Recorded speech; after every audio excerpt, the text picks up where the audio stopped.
रांची के BNR Chanakya hotel में national seminar on road safety 2024 का आयोजन किया गया, जिसमें मुख्य अतिथि के तौर पर एडीजीपी संजय लाटकर मौजूद रहे। इस सेमिनार में परिवहन विभाग के सचिव कृपनंदन झा ने कहा कि किसी भी देश की इकोनॉमी के लिए रोड ट्रांसपोर्ट डिपार्टमेंट बहुत महत्वपूर्ण होता है, इसलिए हमें यह कोशिश करनी है कि कैसे रोड एक्सीडेंट्स कम से कम हो।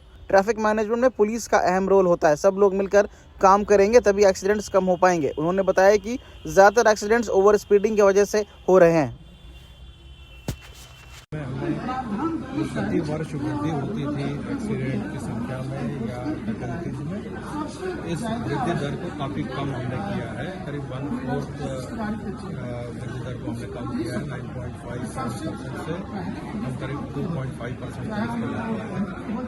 लेकिन इसके साथ साथ फैटलिटीज की संख्या जो है वह प्रतिदिन अगर हम देखेंगे तो 11 मृत्यु हमारे राज्य में होती है। इसमें कमी लाने के लिए इस प्रकार के नेशनल सेमिनार का आयोजन है, ये अत्यंत महत्वपूर्ण है। मुझे आशा है कि सभी विभाग इससे एक अच्छी सीख ले लेंगे और उससे आने वाले दिनों में एकत्रित रूप से अच्छा करेंगे।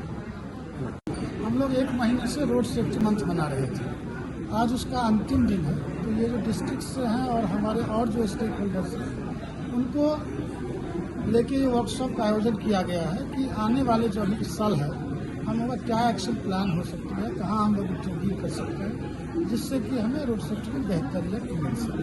इसी को लेकर सर आपने बताया कि इसको लेके जागरूकता चलाना चाहिए, तो सर जागरूकता किस लेवल पे शहर के बीच में होनी चाहिए, जिससे आम लोगों को हर बात जो आप प्रोग्राम में 1 महीना किए वो लोगों के तक पहुंच सके। जैसे एक होता है वॉल राइटिंग हुआ, प्रिंट एंड इलेक्ट्रॉनिक मीडिया के माध्यम से हम लोगों ने नुक्कड़ नाटक आयोजित किया, पोस्टर पैम्फलेट वगैरह बंटवाए। तो कई तरीके से हम लोगों ने इंटरव्यू किया और रोड सेफ्टी मंथ एक सिंबलिक था। और ये प्रोग्राम अब हम लोग सालों भर चलते रहेगी और चलेगी अब पूर्व में कि जैसे लोगों को रोड सेफ्टी के जो इश्यूज हैं और ट्रैफिक रेगुलेशन हैं उसके बारे में जानकारी विभिन्न माध्यम से प्रचार प्रसार के जितने भी माध्यम हैं सबके थ्रू हम लोग।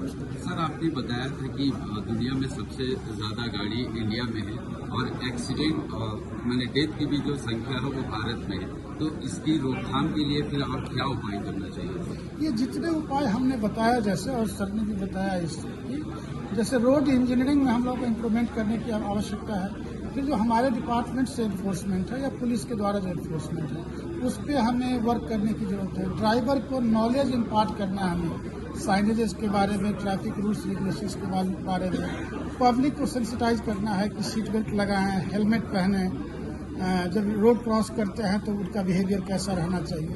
तो इस जैसा मैंने बताया मल्टी डायमेंशनल इशू है और मल्टीपल फ्रंट पे हमें इस पर वर्क करने की जरूरत है।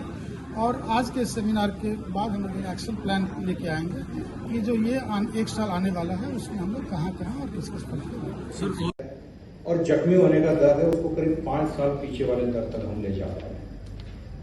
इसका पूरा क्रेडिट आप सभी को जाता है।